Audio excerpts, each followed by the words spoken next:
Hurricane season is upon us, and we know you are prepared, but what about your mobility unit?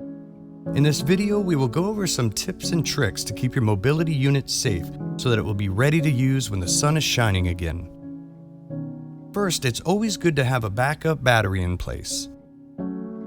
When you know you may be in the path of this storm, be sure to fully charge your batteries in case you lose power. Next, since the unit may not be in use, disconnect the batteries from the unit. This will keep them from discharging the remaining battery life, and it will ensure that there is no electrical connection between the unit and the battery.